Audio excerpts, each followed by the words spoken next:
Hello friends, എല്ലാവർക്കും സുഖമാണോ? എന്തുണ്ട് വിശേഷം? ഞങ്ങളിവിടെ സുഖമായിരിക്കണു. അപ്പോൾ ഇന്നത്തെ എൻ്റെ വീഡിയോയിലേക്ക് എല്ലാവർക്കും സ്വാഗതം. അപ്പോൾ ഇന്നും ഞാൻ ചായയ്ക്ക് വേണ്ടിയിട്ട് അടുപ്പത്ത് വെച്ചിട്ടുണ്ട്. എൻ്റെ എല്ലാ ദിവസവും ഇതുപോലെ ചായ വെച്ചിട്ടാണ് തുടങ്ങുക. അതായത് ചായ വെച്ചിട്ട് ഒരു ഗ്ലാസ് ചായ കുടിച്ച് കഴിഞ്ഞാൽ പിന്നെ അന്നത്തെ ഒരു ദിവസം എനിക്ക് എനർജി ആയിട്ട് വല്ലതൊക്കെ ചെയ്യാൻ പറ്റൂ. ഇന്ന് ശിവരാത്രിയാണ്. അപ്പോൾ അമ്പലത്തിലൊക്കെ പോകണം പറഞ്ഞിട്ട് പെട്ടെന്ന് പണിയൊക്കെ ചെയ്യാമെന്ന് വിചാരിച്ചിട്ട് നേരത്തെ എണീറ്റാണ്. നേരത്തെ അല്ല, ഇന്ന് ഇവർക്കൊക്കെ ഒഴിവാണ്. ഇവർക്കൊക്കെ ശിവരാത്രി ആയത് കാരണം ഇവർക്ക് സ്കൂളും ഇല്ല, അതുപോലെ ഏട്ടന് ഓഫീസും ഇല്ല. അപ്പോൾ പെട്ടെന്ന് പണിയൊക്കെ ചെയ്യാമെന്ന് പറഞ്ഞിട്ടാണ്. അപ്പോൾ ഞാൻ വേഗം ഇൻഡക്ഷനിൽ അതുപോലെ ചോറിന് വേണ്ടിയിട്ട് ഒരു പാത്രത്തിൽ വെള്ളമൊക്കെ ആക്കിയിട്ട് ചോറിന് അരിയൊക്കെ കഴുകിയിട്ടിട്ടുണ്ട്. ഇനി പെട്ടെന്ന് അതൊന്ന് ആക്കിയെടുക്കണം. പിന്നെ കുറച്ച് ക്ലീനിങ്ങും കാര്യങ്ങളൊക്കെ ഉണ്ടായിരുന്നു. പ്രത്യേകിച്ചൊന്നുമല്ല, അവൻ്റെ ബുക്കും കാര്യങ്ങളൊക്കെ ഇന്നലെ പഠിപ്പിച്ചപ്പം ഞാനത് അങ്ങനെ വെച്ചിട്ട് പോയി. പിന്നെ അത് ക്ലീൻ ചെയ്യാനൊന്നും നിന്നില്ല. അപ്പോൾ അതൊക്കെ ഒന്ന് അടുക്കി പെറുക്കി വെച്ചു. ഇനി പെട്ടെന്നൊന്ന് അടിച്ചു വാരലും തുടക്കലും ഒക്കെ തന്നെയാണ് പണി, അല്ലാതെ വേറെ പണിയൊന്നുമില്ല. അപ്പോൾ ഒന്ന് അടിച്ചു വാരും തുടക്കുകയൊക്കെ വേണം. അപ്പോൾ ഞാൻ അടിച്ചു വാരാൻ വേണ്ടിയിട്ട് ചൂലൊക്കെ എടുത്തിട്ട് വന്നിട്ട് എല്ലാവിടെയും ഒന്ന് അടിച്ചു വാരുന്നുണ്ട്. ഹോളും അതുപോലെ നമ്മുടെ ഡൈനിങ് ഏരിയയും എല്ലാം ഒന്ന് അടിച്ചു വാരി ഒന്ന് തുടയ്ക്കണം. എല്ലാ റൂമും ഞാൻ എല്ലാ ദിവസവും തുടയ്ക്കും. എപ്പോഴും ഞാൻ ഇവിടെ തുടയ്ക്കാൻ ശ്രമിക്കാറുണ്ട്. പിന്നെ ഞാൻ പുറത്തൊക്കെ പോയി ഒരു 5 മിനിറ്റ് ഇങ്ങനെ റെസ്റ്റ് എടുക്കുമായിരുന്നു. അപ്പോൾ വെറുതെ ഒന്ന് വീഡിയോ ഒക്കെ എടുത്തു. പിന്നെ മുന്നിൽ നോക്കിയപ്പോൾ അങ്ങനെ പശുക്കളൊക്കെ ചാണകമൊക്കെ ഇട്ട് വെച്ചിട്ട് മുൻഭാഗെ വൃത്തികേടായിരിക്കുന്നു. എന്ന് വെച്ച് കഴിഞ്ഞാൽ വീടിൻ്റെയൊക്കെ ഫ്രണ്ട് ഭാഗമൊക്കെ, നമ്മുടെ വീടിൻ്റെ അല്ല എന്നാലും ഒരു റോഡ് സൈഡൊക്കെ അങ്ങനെ വൃത്തികേടായിരിക്കുമായിരുന്നു. പിന്നെ നോക്കിയപ്പം ചോറിൻ്റെ അരിയൊക്കെ തിളച്ചു. പിന്നെ ഞാൻ തുണിയൊക്കെ കഴുകാൻ വേണ്ടിയിട്ട് വാഷിംഗ് മെഷീൻ ഓണാക്കിയിട്ടുണ്ടായിരുന്നു. അതൊക്കെ ചെയ്ത് ഡസ്റ്റ്ബിന്നിൽ വേസ്റ്റൊക്കെ ഉണ്ടായിരുന്നു, അതൊക്കെ കൊണ്ടുപോയി കളഞ്ഞ്. പിന്നെ കുറേ ചെടിയൊക്കെ ഉണ്ടായിരുന്നു എനിക്ക്. അപ്പോൾ അതിനൊക്കെ കുറേ വെള്ളമൊക്കെ ഒഴിച്ചു കൊടുത്തു. ഞാൻ അതുപോലെ എല്ലാ ദിവസമൊന്നും വെള്ളം ഒഴിച്ചു കൊടുക്കില്ല, ഒന്നരാടം അങ്ങനെ ആഴ്ചയിൽ ഒരു ദിവസം, തണുപ്പൊക്കെയുള്ള സമയത്താണെങ്കിൽ ആഴ്ചയിൽ ഒരു ദിവസം അങ്ങനെയൊക്കെ ആയിരുന്നു വെള്ളം ഒഴിച്ചു കൊടുക്കുക. പിന്നെ ഞാൻ 2-3 മല്ലിയിലയുടെ ഇത് ഇട്ടിട്ടുണ്ടായിരുന്നു, മല്ലി, പച്ചമല്ലി. അപ്പോൾ അതൊക്കെ മുളച്ച് വന്നിട്ടുണ്ട്. അപ്പോൾ അതൊക്കെ ഞാനൊന്ന് ചെറുതായ വീഡിയോ ഒക്കെ എടുത്ത് എൻ്റെ ചെടിക്കൊക്കെ വെള്ളമൊക്കെ ഒഴിച്ചു കൊടുത്തിട്ട്, പിന്നെ ഞാനിന്ന് ബ്രേക്ക്ഫാസ്റ്റ് ഉണ്ടാക്കാൻ വേണ്ടിയിട്ട് പഴമൊക്കെ എടുത്തിട്ട് വന്നു. ഇത് കേരള സ്റ്റോറിൽ നിന്ന് വാങ്ങിച്ചിട്ട് വന്നിട്ടുണ്ടായിരുന്ന പഴമാണേ. അപ്പോൾ ഞാൻ അതെടുത്തിട്ട് കട്ട് ചെയ്തിട്ട് അത് പുഴുങ്ങിയെടുക്കാമെന്നാണ് വിചാരിക്കുന്നത്. ഇതിനകത്ത് ഞങ്ങളുടെ പാലക്കാടിലൊക്കെ ഇത് ശർക്കരയും അതുപോലെ പച്ചവെള്ളമൊക്കെ ഒഴിച്ചിട്ട് പുഴുങ്ങിയെടുത്തിട്ട് കഴിക്കും. അത് മെയിനായിട്ട് ഇങ്ങനെ ഉണ്ടാക്കുക ഓണത്തിനൊക്കെയാണ്. അപ്പോൾ ഞാനിതാ അങ്ങനെയാണ് ഇന്ന് ഉണ്ടാക്കാൻ പോണത്. ഇത് പുഴുങ്ങി വരുന്ന സമയത്ത് നല്ല മണമാണേ. അതുമാത്രമല്ല ഇത് കഴിക്കാൻ നല്ല ടേസ്റ്റാണ്, എനിക്ക് ഭയങ്കര ഇഷ്ടമാണ്. ഇത് പായസം അതുപോലെ പഴം, പപ്പടം ഇങ്ങനെ കഴിക്കുന്ന കേട്ടോ ടേസ്റ്റ്, നല്ല ടേസ്റ്റായിരിക്കും ഇങ്ങനെ കഴിക്കാൻ. പിന്നെ ഞാൻ ഫ്രിഡ്ജിനകത്ത് പോയി നോക്കി ഇന്ന് എന്താ പച്ചക്കറി ഉള്ളത്, കാരണം ഉപ്പേരി എന്തെങ്കിലുമൊക്കെ വെക്കണ്ടേ. രാവിലേക്ക് പഴം കഴിക്കും, ഉച്ചയ്ക്ക് എന്താ ഉള്ളത് നോക്കിയപ്പം മഷ്റൂം ഉണ്ടായിരുന്നേ. അപ്പോൾ ഞാൻ അത് കുറച്ച് വൃത്തിയാക്കി കൊണ്ടിരുന്നു. അപ്പോഴാണ് എനിക്ക് മനസ്സിലായത് മഷ്റൂം പോരാ, അത് കേട് വന്നിട്ടുണ്ടെന്ന് വിചാരിച്ചിട്ട്. പിന്നെ ഞങ്ങൾ കേരള സ്റ്റോറിൽ നിന്ന് അതുപോലെ കൂർക്കയും വാങ്ങിച്ചിട്ട് വന്നിട്ടുണ്ടായിരുന്നേ. അപ്പോൾ കൂർക്ക എടുത്ത് കുറച്ച് തല്ലുമൊക്കെ ചെയ്ത് അതിൻ്റെ ആ ഒരു തോലൊക്കെ ഇളകി വരാൻ വേണ്ടിയിട്ട് കുറേ അടിക്കുകയൊക്കെ ചെയ്ത്, എന്നിട്ട് പിന്നെ നോക്കിയപ്പോൾ അത്യാവശ്യമൊക്കെ ക്ലീനായി. പക്ഷേ ഇനിയും ക്ലീനാക്കാണ്ട് ഇതിന് ഒരു മണിക്കൂർ എടുക്കും ക്ലീനാക്കാൻ. അപ്പോഴേക്കും മോൻ എണീച്ചു. അവന് കുറച്ച് ചായയും വെള്ളവും ബിസ്ക്കറ്റും ഒക്കെ കൊടുത്ത് അവനെ ഒന്ന് സെറ്റാക്കി വിട്ട് അവൻ കുറേ നേരം ഫ്രണ്ടിലൊക്കെ പോയി നിൽക്കുന്നുണ്ടായിരുന്നു. അപ്പോഴേക്കും എൻ്റെ കുക്കറിലിട്ടുണ്ടായിരുന്ന പഴം വെന്ത് വന്നിട്ടുണ്ട്. അതിൻ്റെ മണം നല്ല മണമാണേ. അപ്പോൾ അതൊക്കെ റെഡിയായി. പിന്നെ എനിക്ക് കുറച്ച് പണിയും കൂടി ഉണ്ടായിരുന്നു, കുറച്ച് കൂർക്കയൊക്കെ നേരാക്കാനുണ്ടായിരുന്നു. അതും കൂടെ നേരാക്കി അതൊക്കെ കഴുകി എടുത്തിട്ട് വന്നിട്ടുണ്ട്. ഇവിടെ ഞങ്ങൾക്ക് പൈപ്പിനകത്ത് തടാകത്തിലത്തെ വെള്ളമൊക്കെയാണ് വരിക. അപ്പോൾ അത് നമ്മൾ ഫിൽറ്റർ ചെയ്തിട്ടുള്ള വെള്ളമാണ് യൂസ് ചെയ്യുന്നത്. കുടിക്കാൻ വേണ്ടിയിട്ട് ഇതുപോലെ പുറത്തുനിന്ന് വെള്ളം വാങ്ങിക്കുകയാണ് ചെയ്യുക.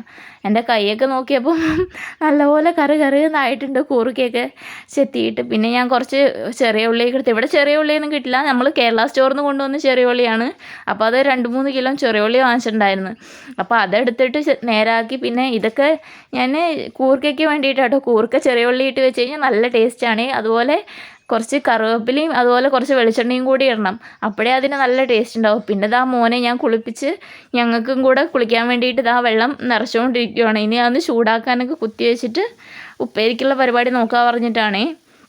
അപ്പോൾ ഉപ്പേരിക്ക് വേണ്ടിയിട്ട് ഞാൻ കടുകൊക്കെ പൊട്ടിച്ച് ഉള്ളിയൊക്കെ ഇട്ട് മഞ്ഞൾപ്പൊടിയും മുളക് പൊടിയും ഉപ്പൊക്കെ ഇട്ടിട്ട് കുറച്ച് കായപ്പൊടിയും കൂടി ഇടണം. ഞാനത് ഇടയിൽ വെച്ചിട്ടാണ് ഇട്ടത്. കണ്ട നമ്മുടെ വെളിച്ചെണ്ണയ്ക്ക് ഇപ്പോഴും ഫെബ്രുവരി ലാസ്റ്റ് ആവാറായി, എന്നിട്ടും വെളിച്ചെണ്ണയ്ക്ക് ഇപ്പോഴും കട്ട പിടിച്ചിരിക്കുക. എപ്പോഴും ഇവിടുത്തെ തണുപ്പൊന്നും കുറഞ്ഞിട്ടില്ല. പിന്നെ ഞാൻ കറിവേപ്പിലേക്ക് ഇട്ട് നല്ലപോലെ ഇളക്കി, കുറുക്കിയൊക്കെ ഇട്ട് നല്ലപോലെ ഇളക്കി അത് വേവാൻ വെച്ചേ. പിന്നെ കായപ്പൊടിയൊക്കെ ഇട്ടിട്ടുണ്ടായിരുന്നു. പിന്നെ ഒന്ന് ചെറുതായി അടച്ച് വെച്ച് വേവിച്ചു. ഉപ്പേരിക്ക് അടുപ്പത്ത് വെച്ചപ്പോൾ തന്നെ ഞാൻ എൻ്റെ തുടയ്ക്കലും പരിപാടിയൊക്കെ ചെയ്തു തീർത്തു. കാരണം എനിക്ക് ടൈം അധികമില്ല, അമ്പലത്തേക്ക് പോകണ്ടേ പറഞ്ഞിട്ട് ഞാൻ തുടയ്ക്കുന്നതിൻ്റെ ഇടയിൽ കൂടെ ഇടയ്ക്കിടയ്ക്ക് വന്ന് ഉപ്പേരി നോക്കുന്നുണ്ട്. അങ്ങനെ തിരക്കുള്ളൊരു ദിവസമായിരുന്നു. പിന്നെ മോൻ എന്ത് ചെയ്തെന്ന് വെച്ച് കഴിഞ്ഞാൽ മോൻ ഡ്രസ്സൊക്കെ ഇട്ട് അവൻ കുളിയൊക്കെ കഴിഞ്ഞപ്പോൾ അവൻ കളിക്കാൻ പോകാമെന്ന് പറഞ്ഞ് അവൻ പോയി. അവൻ്റെ സൈക്കിളും എടുത്തിട്ട് അവൻ്റെ ഫ്രണ്ട്സിൻ്റെ അടുത്ത് പോകാമെന്ന് പറഞ്ഞിട്ട് പോയി. പിന്നെ നോക്കിയപ്പോൾ ഉപ്പേരിയൊക്കെ റെഡിയായി. അപ്പം ഞാൻ അതിനകത്ത് കുറച്ച് വെളിച്ചെണ്ണയും തൂവി കുറച്ച് കറിവേപ്പിലയൊക്കെ ഇട്ട് പിന്നെ അതുകൊണ്ട് സെറ്റാക്കി വെച്ചു. പിന്നെ ബെഡൊക്കെ മടക്കി വെച്ച് ഏട്ടനും കൂടെ എണീച്ച് കഴിയുമ്പോൾ ബെഡൊക്കെ മടക്കി വെച്ച് പിന്നെ ഏട്ടന് ചായയൊക്കെ കൊടുത്തായിട്ട് അവിടെ ഇരുന്ന് ചായ കൊടുക്കുകയായിരുന്നേ. അപ്പം ഞാൻ വെറുതെ വന്ന് വീഡിയോ ഒക്കെ എടുത്ത് അങ്ങനെ ഇരുന്നു. അപ്പോൾ ദാ എൻ്റെ കൂർക്ക് ഉപ്പേരി ആയിട്ടുണ്ട്. അപ്പം ഞാൻ കറിവേപ്പിലയൊക്കെ ഇട്ട് അതും അടച്ച് വെച്ച് റെഡിയാക്കി വെച്ചിട്ടുണ്ട്. ഇനി ഇതിൻ്റെ കൂടെ ഞാൻ മോര് കറി അങ്ങനെ എന്തെങ്കിലുമൊക്കെ ഉണ്ടാക്കാമെന്ന് വിചാരിച്ചിട്ടാണ്. ചോറ് റെഡിയായി, അങ്ങനെ രാവിലേക്കുള്ള ബ്രേക്ക്ഫാസ്റ്റും ഒക്കെ ആയല്ലോ. പിന്നെ ഞാൻ അതാ പോയി കുളിച്ച് റെഡിയായിട്ട് ഞാനും വന്നേ. ഞാൻ ഡ്രസ്സൊക്കെ ചേഞ്ച് ചെയ്ത് ഞാൻ അമ്പലത്തിൽ ഞാൻ ആദ്യം പോകാമെന്ന് പറഞ്ഞിട്ടാണ്. ഏട്ടൻ പതുക്കെ വരുള്ളൂ. പിന്നെ അതിൻ്റെ ഇടയിൽ കൂടെ മോന് ഇതാ കഴിക്കാൻ കൊടുത്തിട്ടുണ്ടായിരുന്നു പഴം പുഴുങ്ങിയത്. പിന്നെ ഞങ്ങൾ രണ്ടുപേരും കൂടെ അമ്പലത്തേക്ക് നടന്നുകൊണ്ടിരിക്കുവാണേ. ഇവിടുന്ന് തൊട്ടടുത്താണ് അമ്പലം, കുറച്ച് ദൂരമുള്ളൂ. അപ്പോൾ പോകുന്ന വഴിക്ക് വേറൊരു സിസ്റ്ററും കൂടി ഉണ്ടായിരുന്നു നമ്മുടെ കൂടെ. അപ്പോൾ അവരും കൂടെ വന്നിട്ടുണ്ടായിരുന്നു. അപ്പോൾ അവരുടെ കുഞ്ഞും എൻ്റെ മോനും ഒരേ പ്രായമാണ്. അപ്പോൾ അവരെയും കൂട്ടിയിട്ട് ഞങ്ങളിങ്ങനെ നടന്നുകൊണ്ട് പോയിക്കൊണ്ടിരിക്കുകയാണ്. ഇതാണ് അമ്പലം ഇവിടുത്തെ. അപ്പോൾ പുറത്തൊക്കെ കുറച്ച് ഡെക്കറേഷനും കാര്യങ്ങളൊക്കെ ചെയ്തിട്ടുണ്ട്, വാഴയൊക്കെ കൊണ്ടുവന്നിട്ട് നമ്മുടെ നാട്ടിലത്തെ പോലെ. അപ്പോൾ അവരുടെ എന്ന് വെച്ചാൽ ഇവരുടെയൊക്കെ കയ്യിലില്ലേ ഒരു താലം ഉണ്ടാകുക എന്ന് വെച്ച് കഴിഞ്ഞാൽ ദൈവത്തിനെ പൂജിക്കാൻ വേണ്ടിയിട്ട്. ओम यज्ञो ओम गणेश दुर्गा देवी तांतुम नमः सर्वे देवेभ्यो नमः। थोड़ी फूल यार ऐसे बना दूँ। हाँ अब सभी एक एक पत्ता ले, आप भी ले लो, सभी हाथी मार आराम। आज सब परिवार से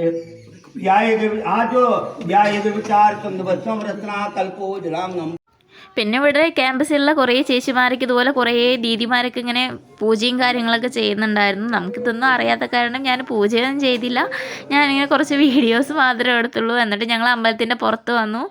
അപ്പോൾ പൂജയും പരിപാടിയൊക്കെ ചെയ്യാൻ വേണ്ടിയിട്ട് ഇവിടെ ഐജിയൊക്കെ വന്നിട്ടുണ്ടായിരുന്നേ. അപ്പോൾ ഐജീൻ്റെ വണ്ടിയൊക്കെ ഞാൻ എൻ്റെ ഇടയിൽ കൂടെ കാണിക്കുന്നുണ്ട്. പിന്നെയെന്ന് വെച്ച് കഴിഞ്ഞാൽ പ്രസാദമായിട്ട് ഇതുപോലെ ഫ്രൂട്ട്സൊക്കെയാണ് കിട്ടിയിട്ടുണ്ടായിരുന്നത്. പിന്നെ ഒരു ഇതും കിട്ടിയിട്ടുണ്ടായിരുന്നു, ഒരു വെള്ളം കിട്ടിയിട്ടുണ്ടായിരുന്നു. അതായത് മോരിൽ പഞ്ചസാര ഇട്ടിട്ടുള്ള ഒരു വെള്ളം. അപ്പോൾ അതും കുടിച്ചു. ഇതാണ് ഐജിയുടെ വണ്ടിയെ. അപ്പോൾ ഇങ്ങനെ 2 സ്റ്റാറൊക്കെ ഉണ്ട്. അപ്പോൾ ഞാൻ അതൊക്കെ വെറുതെ ഒന്ന് ഫോട്ടോ എടുത്തു. പിന്നെ നമ്മൾ പെട്ടെന്ന് തിരിച്ചു വന്നു. അപ്പോൾ എല്ലാവർക്കും ഹാപ്പി ശിവരാത്രി. നാട്ടിലാണെങ്കിൽ നമുക്ക് ഇതുപോലെയൊക്കെ അടിച്ചൊക്കെ പൊളിക്കാൻ പറ്റുമായിരുന്നു. പക്ഷേ നാട്ടിൽ വരാൻ പറ്റാത്തതിൻ്റെ സങ്കടം നമ്മൾ ഇവിടെ നിന്ന് തീർക്കുന്നു. അപ്പോൾ നിങ്ങൾക്ക് എൻ്റെ ഈ വീഡിയോ ഇഷ്ടമായിട്ടുണ്ടെന്ന് വിചാരിക്കുന്നു. അപ്പോൾ വീണ്ടും നല്ലൊരു വീഡിയോ ആയിട്ട് വരുന്നവരെ ബായ്. അപ്പോൾ എൻ്റെ ചാനൽ എല്ലാവരും ഒന്ന് പറ്റുവാണെങ്കിൽ സബ്സ്ക്രൈബ് ചെയ്യണേ. ബായ്.